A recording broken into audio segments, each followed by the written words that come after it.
Welcome guys, with this video I want to start a new series which I call What's the Play? If you come up with a better title, feel free to let me know in the comments below. As for now it's called What's the Play, and it's about an in-depth turn analysis or gameplay analysis of a given game state, of a given gameplay, where I try to evaluate the possible options, try to combine it with the knowledge that we have about the situation in the game, and to come up with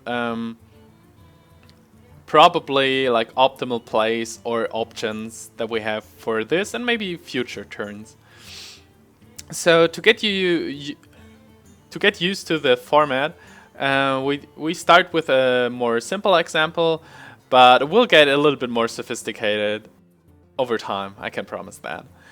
But as for now, we start with more of a basic problem, which I got from Reddit, from SDNinido, or however you want to pronounce this name, BannedWolf on Reddit, who wrote with it, I'm playing a Face Hunter deck at the moment and I'm still trying to figure out how to value face damage and board control.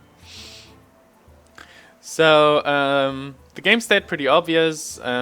He played a Leper Gnome turn 1, and his opponent, a mage, coined out a Snowchugger. So what are the options now? It's basically like a little bit more than it seems like, because you could play, from the left to the right, could play Glaivezooka, go all face, Glaivezooka, trade the Leper Gnome. You could play Leper Gnome, go face, Leper Gnome, trade the Leper Gnome on the board. Could play Owl and trade the Leper Gnome on the board, or Owl and go face. Or you could just hero power and either there go face with a Leper Gnome or trade it to the Chugger. So there are already a few options, a lot of them subpar, obviously. But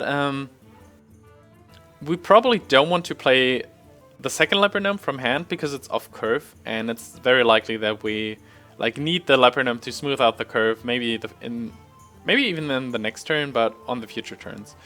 So we know that it's probably Mage, given that he plays Snowchugger. That's what I would assume from this game state.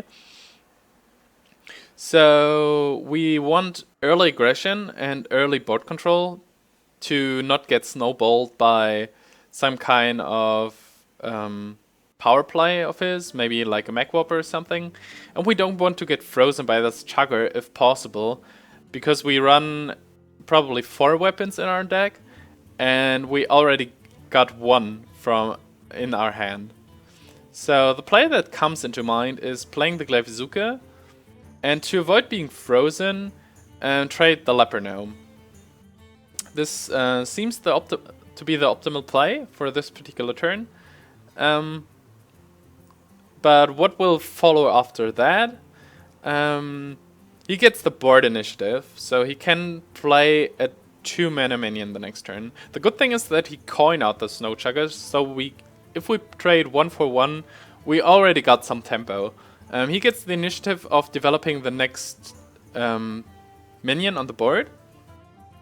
We don't know how many cards he kept. This would be like an important information at this point. But let's just assume he can play a 2-drop.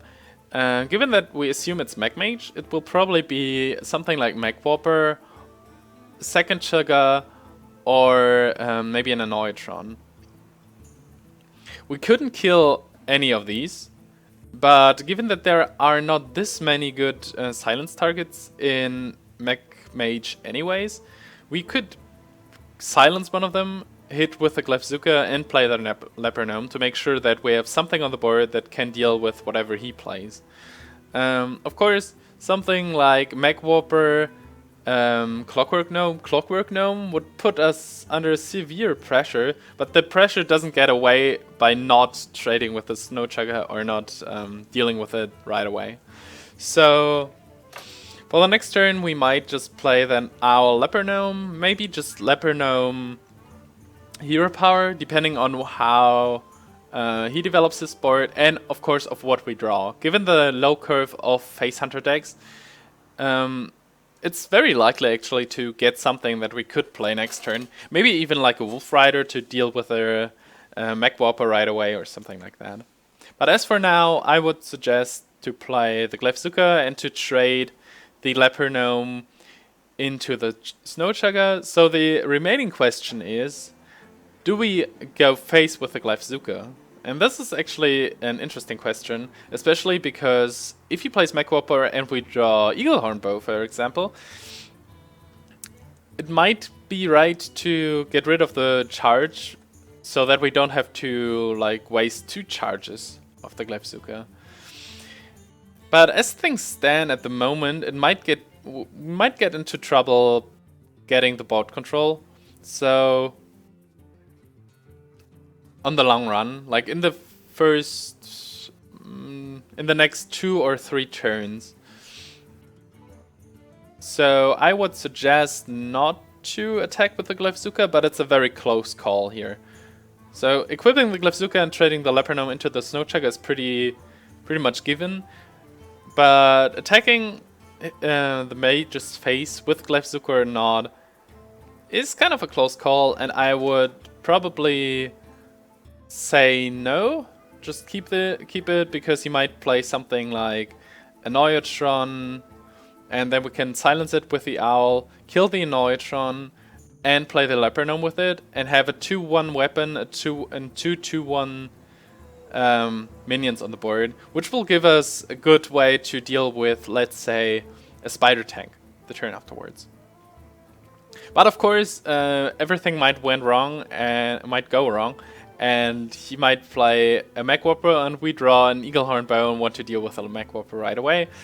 Yeah, these things of course happen, but we still have the Owl to deal with that. So we could silence the Mech Warper to like stop the bleeding of him getting mechs out very early, and then hit it with the Glaivezooka and play the Leper Gnome with it, so he cannot ping our guys away. It's 1 turn before he could play a Goblin Blast Mage also, so it's likely that some of our minions will survive, so that we can trade with Mech Warper later on. Yeah, that's it about this format. I hope you like it. Let me know your opinion in the comments, please, so that I can maybe improve or continue, or well, maybe retire this format if you hate it. And of course, feel free to bring your own gameplay things so that we can discuss these also. Thanks for watching, guys, until here, and I'll see you around next time. Bye bye.